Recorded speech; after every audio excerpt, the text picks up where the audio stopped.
شخص آیا, اس نے کہا جی آپ بھی بیمار ہوتے ہیں, میں تو کبھی بیمار نہیں ہوتا, سالوں بیت گئے میں کبھی بیمار نہیں ہوا. حضور نے فرمایا اٹھ کے جا توبہ کر, اٹھ کے جا اور توبہ کر, تجھ سے تو اللہ ناراض ہے تو کبھی بیمار ہی نہیں ہوا, تجھ سے تو رب ناراض ہے کبھی تیرے قریب بیماری نہیں آئی.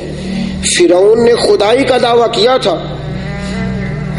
اور 300 سال تک اس کے پیر میں کبھی کانٹا بھی نہیں چبھا تھا, سر میں کبھی درد بھی نہیں ہوا تھا. یہ سزا ہوتی ہے, اللہ ڈھیل دے دیتا ہے بعض اوقات, یاد رکھیں بعض اوقات یہ سزا ہوتی ہے اگر بیماری نہیں ہے تو.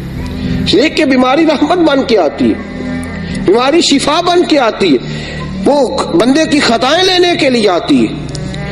اور اگر تو کبھی تھوڑا تھوڑا بیمار رہنے لگا تو پھر سمجھ تجھ پہ فضل ہونا شروع ہو گیا, رحمت کے دروازے تیرے لیے کھلنے لگے ہیں, وہ تجھ پہ مہربان ہو گیا.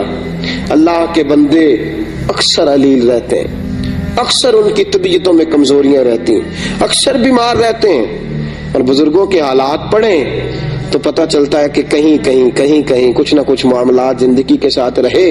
ساتھیوں یاد رکھیے گا یہ تو علامت ولایت ہے, یہ تو اللہ کا بندہ ہونے کی علامت ہے.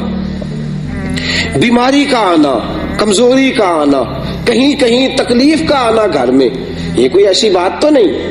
اور پھر بیمار کو پرہیز بھی کرنی چاہیے, بیمار کو سبحان اللہ. اب ہمارا مزاج ہے نا یہ لنگر دا حلوہ ہے جنہ مرضی کھاؤ, یہ کدھر سے نکالا جی آپ نے, یہ کیا بات ہوئی جی, یہ تسی جی کرو اللہ رسول دا نام ہے, یہ کیسی بات ہے جی بھئی, یہ کس نے آپ کو کہاں سے نکلی ہے یہ چیز. الحمدللہ میں لنگر کا قائل ہوں, لنگر پکتا ہے, کھلاتے بھی ہیں کھاتے بھی ہیں, لیکن ایک بات یاد رکھیں, حضرت علی المرتضیٰ کی طبیعت علیل تھی, ایک جگہ پہ حضور کے ساتھ مہمان ہوئے, وہاں کھجوروں کی بنی ہوئی کچھ چیز پکی, حضرت علی نے کھانا چاہی, حضور نے منع فرما دیا, میں تیرے لیے بہتر نہیں, تیرے لیے بہتر ہے جس اللہ رسول کا نام لے کے ہم کھائے جا رہے ہیں اور وہ چیز ہمارے لیے مضر صحت ہے, وہی تو رسول پاک اپنے سامنے بٹھا کے منع فرما رہے, تو میں تیرے لیے ٹھیک نہیں. اور پھر ان کے گھر میں سرکہ بن کے آیا, حضور نے فرمایا علی اس میں سے کھاؤ, یہ تمہارے لیے بہتر ہے, اس لیے کہ حضور سب سے بڑے طبیب ہیں کائنات کے, رسول پاک کائنات کے سب سے بڑے. اور ڈاکٹر تو نسخے بدلتے رہتے ہیں نا, ڈاکٹر صاحب کے پاس دوائی لینے جاؤ, اگلے دن جاؤ جی ٹھیک, میں نے دوائی بدل دی, اب آپ ٹھیک ہو جائیں. بخاری شریف کی حدیث ہے, میرے حبیب پاک کے پاس ایک شخص, یا رسول اللہ میرے بھائی کو دست آ رہے ہیں, حضور نے فرمایا جا کے شہد پلا. آیا کہا یا رسول اللہ کو زیادہ ہو گئے ہیں, حضور نے فرمایا جا شہد پلا جا کے. پھر آیا کہا حضور بڑھ گئے ہیں, فرمایا تیرے بھائی کا پیٹ جھوٹ بولتا ہے, اللہ کا نبی سچ کہتا ہے, تیرے بھائی کا پیٹ جھوٹ بولتا, اللہ کا نبی سچ, جا کے شہد پلا. وہ کہتے ہیں گیا, جا کے شہد پلایا, اللہ نے شفا عطا فرما دی. حضور علیہ الصلوۃ والسلام طبیب اعظم رسول کریم صلی اللہ تعالی علیہ وسلم نے منع فرمایا, یہ تیرے لیے بہتر نہیں ہے, تو اسے استعمال نہ کر. تو یہاں اس بات کو ذہن کے اندر رکھیں کہ جو چیزیں اللہ تبارک و تعالیٰ کی پیدا کردہ چیزیں ہیں, تو جس طرح بہت ساری چیزوں کو اللہ نے مسلمانوں کے لیے ویسے ہی حرام قرار دے دیا ہے, اگر آپ کی طبیعت ٹھیک نہیں ہے اور کچھ چیزیں آپ کے لیے مضر صحت ہے تو دین اس کی گنجائش دیتا ہے آپ کو, اس پر پورے دلائل رکھتے ہیں ہم کہ ان چیزوں کو نہیں استعمال کرنا چاہیے, رب رسول نے منع فرمایا.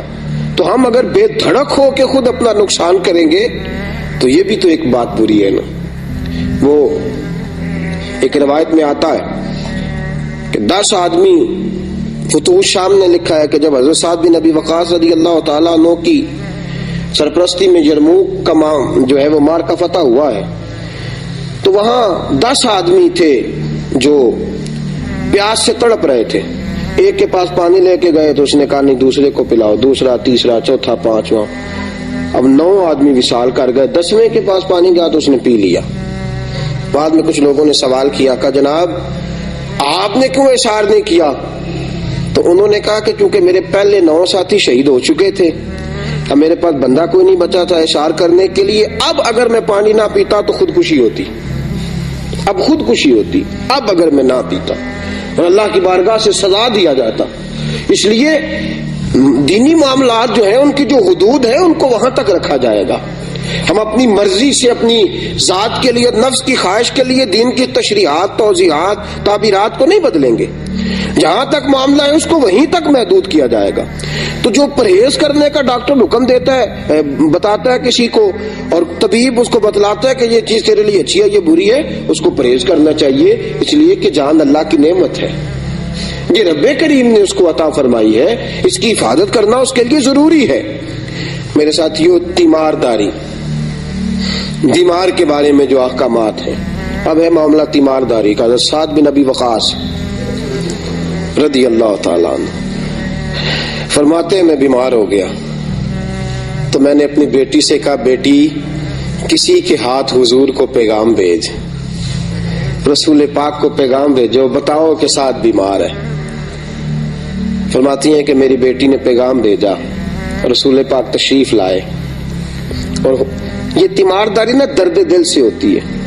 حضرت سعد بن عبادہ فرماتے میں بیمار ہو گیا تو بڑے سپہ سالار تھے، بڑے جذبے والے صحابی تھے. حضور میری تیمارداری کرنے آئے تو رسول پاک نے میرے ہاتھ کے اوپر ہاتھ رکھا تو فرماتے ہیں کہ میں نے حضور کا چہرہ دیکھا تو پیارے مصطفیٰ کی آنکھوں میں آنسو تھے. تیمارداری کرنے ہیں، درد دل ہے نا، محبت ہے غلام کے ساتھ. بعض اوقات بچے بیمار ہوں تو ماں باپ کی آنکھیں باہر آتی ہیں، محبت ہے. ہاتھ رکھا تو حضور رو پڑے تو ساتھ جو صحابہ تھے ان سب کی آنکھوں میں بھی آنسو آ گئے. یہ درد دل ہے.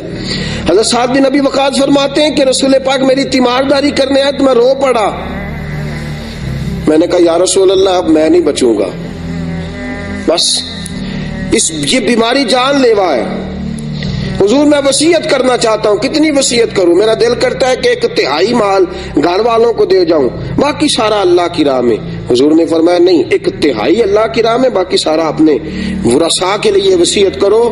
اور جہاں تک تمہارے جانے کا خیال ہے فرمایا اللہ تمہیں شفا بھی دے گا اور زندگی بھی عطا فرمائے گا. جہاں تک تمہارے جانے کا خیال ہے اور تمہاری اس بات کا تعلق ہے کہ اب نہیں بچوں گا، اللہ شفا بھی عطا فرمائے گا اور زندگی بھی عطا فرمائے گا. حضرت سعد بن ابی وقاص فرماتے ہیں حضور کے وہ جملے تھے، ساڈے نبی دی زبان ساڈے واسطے قرآن، رسول پاک کے وہ فکر اثر بن کے دل پہ لگے. اللہ نے مجھے شفا بھی عطا فرمائی اور حضور کے بعد کئی سالوں تک اللہ نے زندگی عطا فرمائی. کئی سالوں تک رسول پاک علیہ الصلوۃ والسلام کے بعد تو بڑی جلدی دل چھوڑ جانا بیماری کے عالم میں، یا لواحقین کا یہ کہہ جانا کہ بس بھائی اس کی بھی اجازت نہیں ہے، ہم کیا کریں گے، ہمارا جو مریض ہوگا اس کو تسلی دیں گے. اگر وہ کوئی ایسا جملہ کہے گا بھی تو ہم اس کو جواب میں سمجھائیں گے کہ شفائیں اللہ کے پاس ہے، وقت اللہ نے مقرر فرمایا ہے. اللہ تبارک و تعالی ہی اس وقت مقررہ پر سب کے ساتھ یہ معاملہ کرے گا.